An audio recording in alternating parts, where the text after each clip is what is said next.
परम गुरु महाराजेर 121तम आविर्भाव तिथि। ओनार आविर्भाव स्थान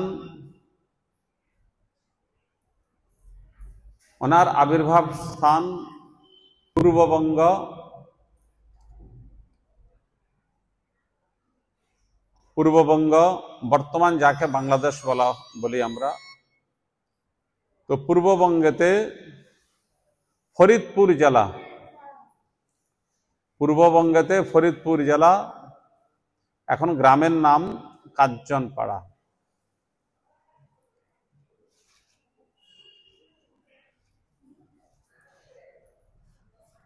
पितार प्रदत्त नाम हेरम्ब बंदोपाध्याय। परम गुरु महाराजेर पितार प्रदत्त नाम हलो हेरम्ब बंदोपाध्याय और पितार नाम निशिकान्त बंदोपाध्याय, माता शैवालिनी देवी। সেই परम गुरु महाराज যখন 4 বছর বয়স তখন পিতা অপ্রকট হয়েছেন। মামার এবং মার অত্যাধিক স্নেহ লালন পালনেতে মাতুল গৃহেতে উনি বড় হয়েছেন, লেখাপড়া মাতুল গৃহেতে করেছেন। গুরু মহারাজ 1927 परम गुरु महाराज ছিল ভক্তি সিদ্ধান্ত সরস্বতী গোস্বামী প্রভুপাদের কাছ থেকে হরিনাম গ্রহণ করেন এবং ভক্তি সিদ্ধান্ত সরস্বতী গোস্বামী প্রভুপার কাছ থেকেই রাধাষ্টমী তিথিতে দীক্ষা গ্রহণ করেন। আর 1944 সনেতে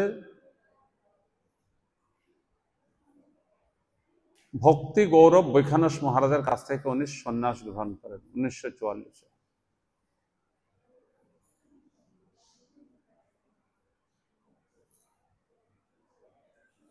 तो हेरम्ब हलो परम गुरुदेवेर घरेर नाम और परम गुरुदेवेर देवा नाम हलो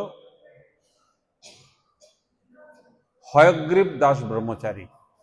हयग्रीव भगवानेर एक अवतार हलो हयग्रीव दास ब्रह्मचारी। सन्यासेर परे परम गुरुदेव महाराजेर नाम हयेछे भक्तिद्वैत माधव गोस्वामी महाराज। द्वैतटा हलो भक्तिर टाइटेल और हलो माधव गोस्वामी महाराज, भक्तिद्वैत माधव गोस्वामी महाराज।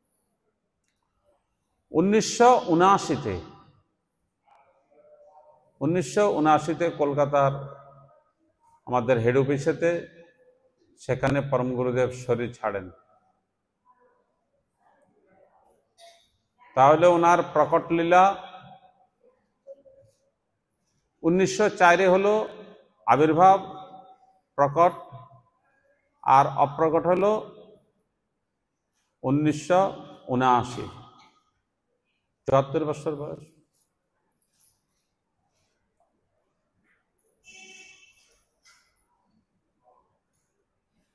तो परम गुरुदेवेर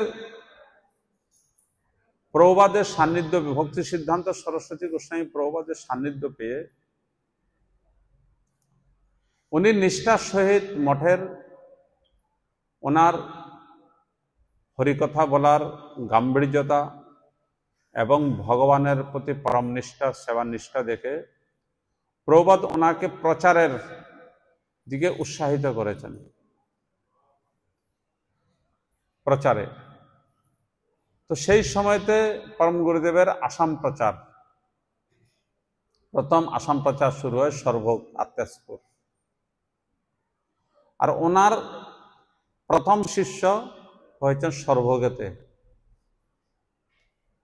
गोपाल दासाधिकारी प्रभु, परम गुरुदेवेर प्रथम शिष्य गोपाल प्रभु। तारपरे दामोदर महाराज, गिरी महाराज परम गुरुदेवेर द्वितीय तृतीय शिष्य, तारपरे आमादेर गुरु महाराज। तो এই प्रकार ओनार हरिभक्ति प्रचारेर समयते मठवासेर कालेते উনি বাংলাদেশে একটি মঠ এবং ভারতবর্ষে 20টি মঠ, 19টা মঠ, এরকম ভাবে 19-20টি মঠ স্থাপন করেন পরমার্থতম গুরু মহারাজ। এই মঠ স্থাপনের পিছনে উদ্দেশ্যটা কি?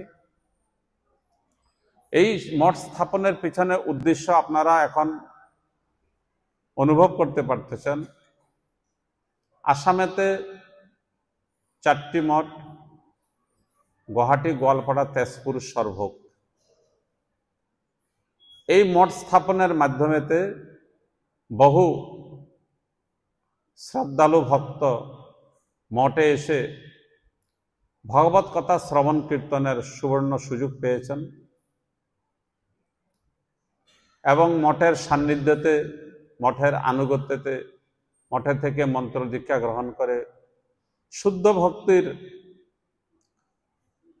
দিগদর্শন দিয়েছে এবং শুদ্ধ ভক্তি প্রাপ্ত করে নিজের জীবনটা সফল করেছে এই মঠ স্থাপন মাধ্যমেতে। এবং এই মঠ স্থাপনেতে বহু অসহায় লোক হরিভজন করার ইচ্ছা, ত্যাক্তাশ্রমী জীবন পালন করার ইচ্ছা, তো এই মঠের মাধ্যমে ত্যাক্তাশ্রমী জীবন পালন করে একান্তভাবে ভগবানের সেবা পূজা করার সৌভাগ্য হয়েছে।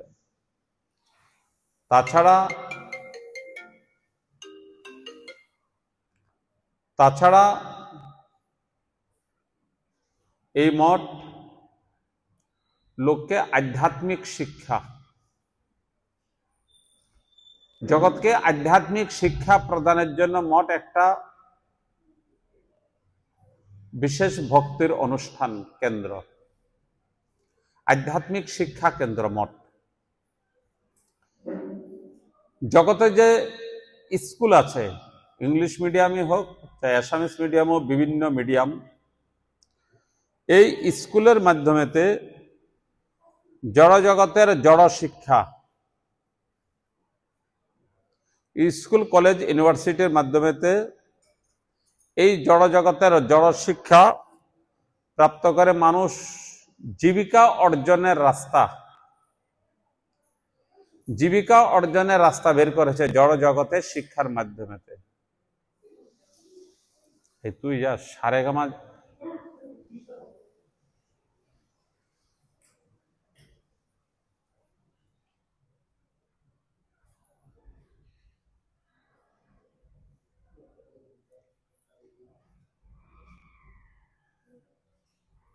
তো মঠ হলো আধ্যাত্মিক শিক্ষা কেন্দ্র, স্পিরিচুয়াল টিচিং সেন্টার।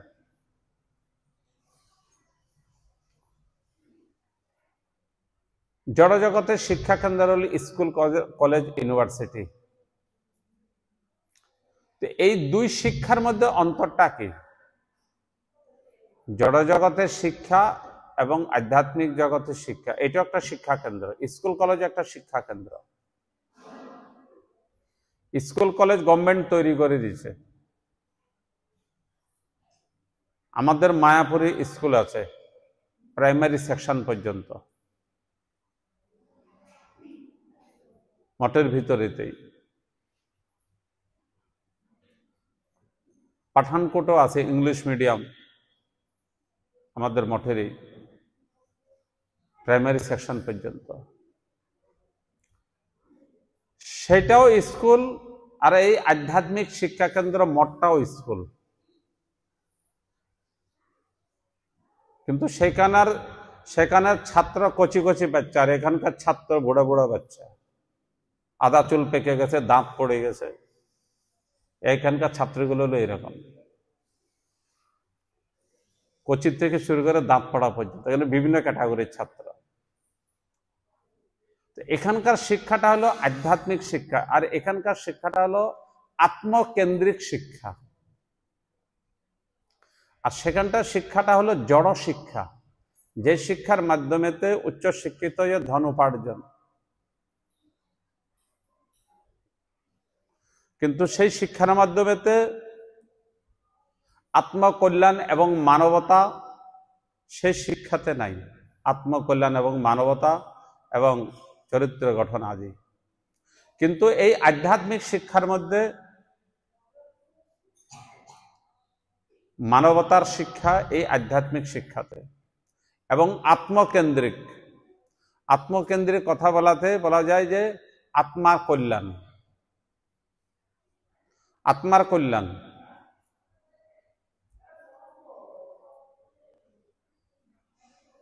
মিশন বিভিন্ন জায়গাতে স্কুল কলেজ আদি হসপিটাল আদি খুলেছে মিশনেতে, রামকৃষ্ণ মিশন। কিন্তু আমাদের পরমারাধ্যতম পরম গুরুদেব এবং ভক্তি সিদ্ধান্ত সরস্বতী গোস্বামী প্রভুপাদ বিভিন্ন জায়গায় মঠ স্থাপন করেছেন। সেটাও শিক্ষা, এটাও শিক্ষা। এই শিক্ষার মাধ্যমেতে আত্মজাগৃতি, যে আমরা সংসারে থেকে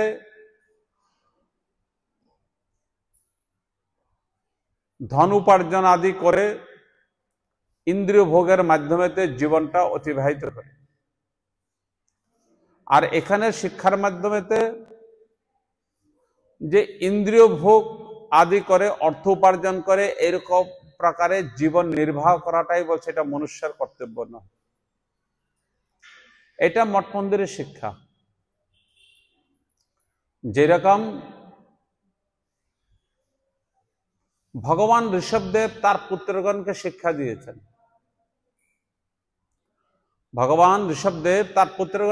দিয়েছেন, কি বলছেন? নায়ং দেহভাজং নিলুকে কষ্টান কামান আরতে বিড়ভুজাংতে তপো দিব্যং পুত্রকা জন সত্যং শুদ্ধিত अस्मात् ব্রহ্ম সখ্য তদনন্তরম। ভগবান তার ঋষভদেব তার পুত্রগণকে শিক্ষা দিয়েছেন, হে পুত্রগণ, এই মনুষ্য শরীরটা শুধু ইন্দ্রিয় ভোগের জন্যই নয়। ইন্দ্রিয় বিড় বুঝাংতে, ইন্দ্রিয় ভোগ আদি বলছে বিষ্টা বিড় মানে বিষ্টা ভোজি কুকুর আর শুকর আদি সবচেয়ে নিম্ন ক্যাটাগরির যে প্রাণী, কুকুর শুকর আদি, তাদের মধ্যে বিষ্টা ভোগ আদি ইন্দ্রিয় ভোগ আদির মাধ্যমেতে, বিষ্টা ভোজি ইন্দ্রিয় ভোগের মাধ্যমেতে তাদের জীবন কাটাচ্ছে। অতএব এই দুর্লভ মনুষ্য শরীরটা গ্রহণ করে অমদ্য আদি ভক্ষণ করে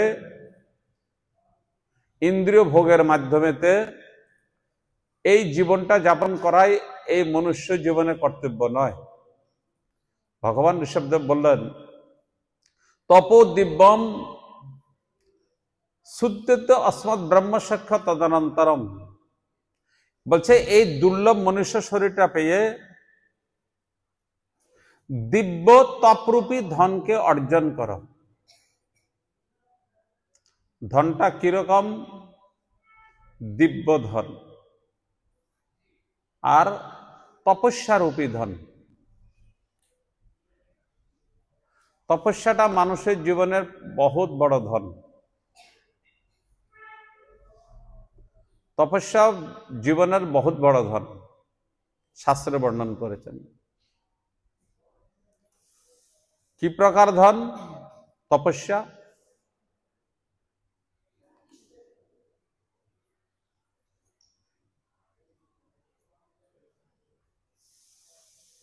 সাংখ্য অবতার ভগবান কপিল দেবের পিতা কর্দম ঋষি বহু বৎসর যাবৎ তপস্যা করেছেন। অস্থিসার ক্ষীণকায় হয়ে গেছে, চুল পেকে গেছে। বিবাহের পরে তপস্যায় বসে গেছে। যখন সংসার করার ইচ্ছা হয়েছে, নিজের তপশক্তির দ্বারা সঙ্গে সঙ্গেকার 16 বছরের নবযৌবক উত্তম শরীর প্রাপ্ত করেছে, দিব্য শরীর। তপর শক্তির প্রভাব। ভরদ্বাজ ঋষি অযোধ্যাবাসী একত্রিত হয়ে ভরতকে নিয়ে, গুরু বশিষ্ঠ আদিকে নিয়ে যখন চিত্রকূটে যাচ্ছেন রাম লক্ষ্মণ সীতাকে ফিরিয়ে আনতে, তখন ভরদ্বাজ ঋষির আশ্রমেতে অযোধ্যাবাসীগণ ছিলেন, অযোধ্যার সেনা সামন্ত, অযোধ্যার ভক্তগণ, অযোধ্যাবাসী। ভরদ্বাজ ঋষি বুঝতে পারলেন এই ভগবান রামচন্দ্রের বিরহেতে অযোধ্যাবাসী বিরহ কাতর। অতএব এই বিরহ কাতর অযোধ্যাবাসীকে আমি এরকম ভাবে সেবা করব, যেই সেবার কথা তারা মর্ত্যলোকে অনুভব করা তাদের দূরের কথা, স্বপ্ন চিন্তা করতে পারে না। কেন এরকম ভাবে সেবা করবো? তারা রাম বিরহেতে বিরহ কাতর, ওই রাম বিরহে বিরহ কাতরটাই যাতে ভুলে যায়। আগে আগে সেনা এসছে, রাস্তা পরিষ্কার করে সেনা এসে অযোধ্যাতে ভরদ্বাজ ঋষির আশ্রমেতে খবর দিলেন যে মহারাজ ভরত আসবে, অযোধ্যাবাসী সেনা সামন্তকে নিয়ে, গুরু বশিষ্ঠকে নিয়ে, তৃণমাতা কৌশলা কুকি সুমিত্রাকে নিয়ে এখানে অবস্থান করবেন। তো সঙ্গে সঙ্গে ভরদ্বাজ ঋষি তপস্যা কি প্রকার শক্তি দেখুন, ভরদ্বাজ ঋষি নিজের তপশক্তির দ্বারা যে অষ্টসিদ্ধি নবনিধিকে স্মরণ করেছে, তারা মূর্তিমন্ত হয়ে সব হাত জোড় করে ঋষির সামনে দাঁড়িয়ে আছে। বলছে এই অযোধ্যাবাসীকে ঐশ্বর্যভাবে সেবা করতে হবে, যাতে তারা মর্যাদা পুরুষোত্তম ভগবান রামচন্দ্রের বিরহটা ভুলেই যায়। তো সঙ্গে সঙ্গে এরকম ঐশ্বর্য অট্টালিকা, সঙ্গে সঙ্গে চব্যচস্য লেজপ্রিয়, সঙ্গে সঙ্গে নব যৌবনা নবযুবক দাস দাসী তৈরি হয়ে গেল, সোনার থালেতে উত্তম অন্ন ব্যঞ্জন তৈরি হয়ে গেল তপস্যার সিদ্ধির প্রভাবিতে। তাদেরকে সেবা করতেছে কিসের দ্বারা? হলো তপস্যার প্রভাবিতে।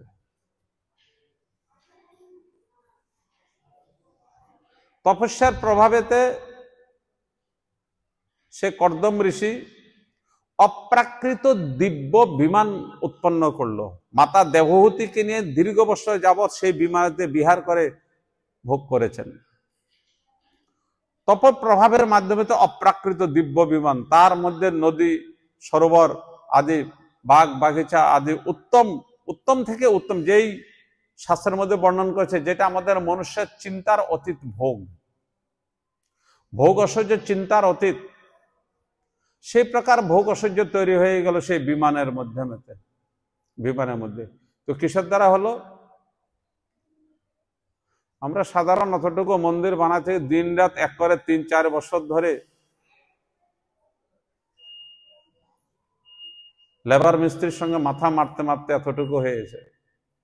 আর সে দিব্য বিমান তৈরি করলো, না লেবার মিস্ত্রি লাগলো, না মেটেরিয়াল লাগলো, না কোনো লেবারের সঙ্গে মাথা খারাপ করতে হয়েছে, তপস্যার প্রভাবে স্মরণ করেছে, বাস সেরকম তৈরি করে দিয়েছে বিশ্বকর্মা।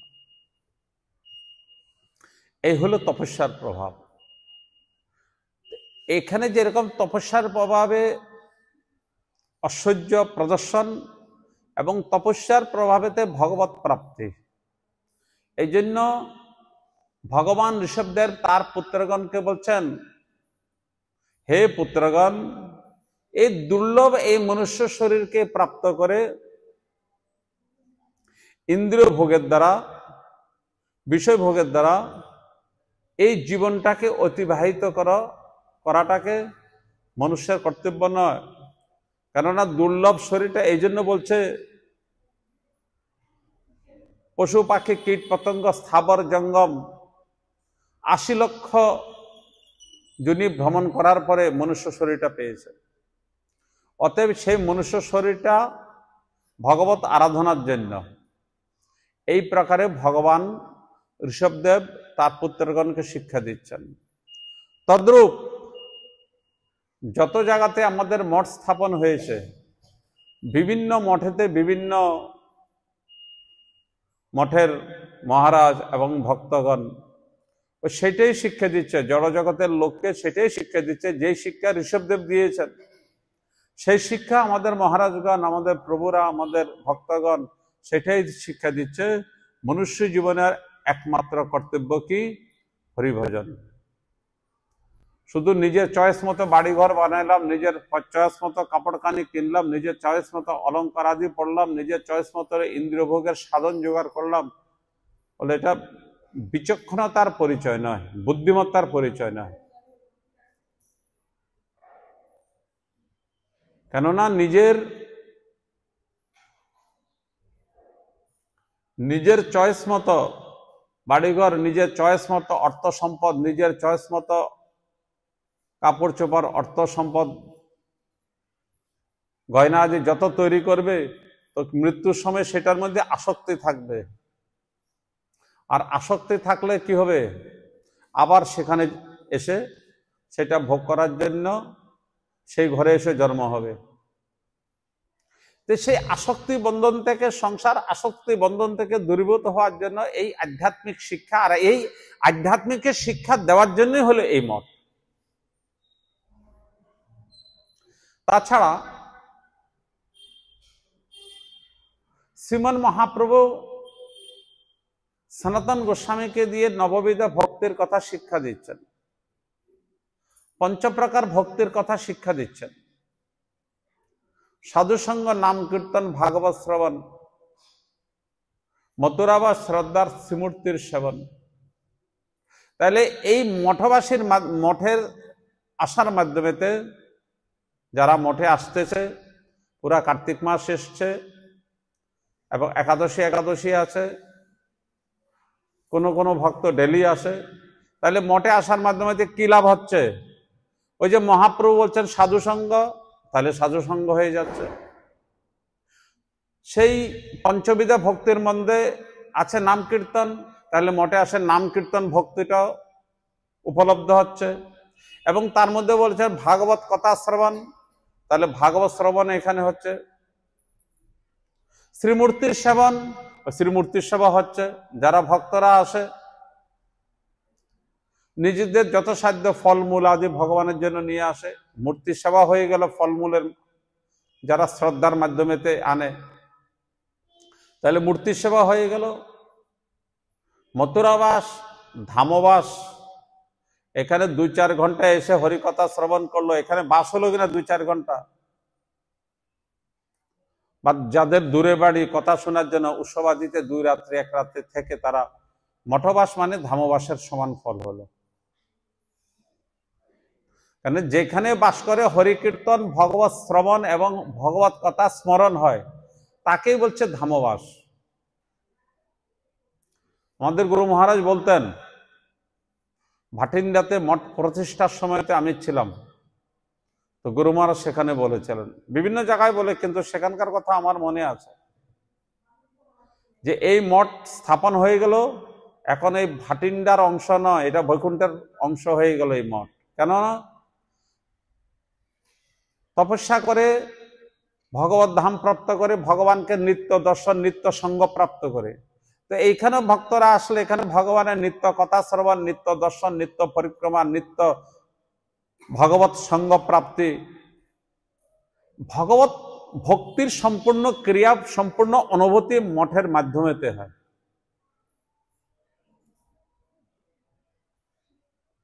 এই জন্য বাসের এবং মঠের জগতে আমাদের বহুত প্রয়োজন।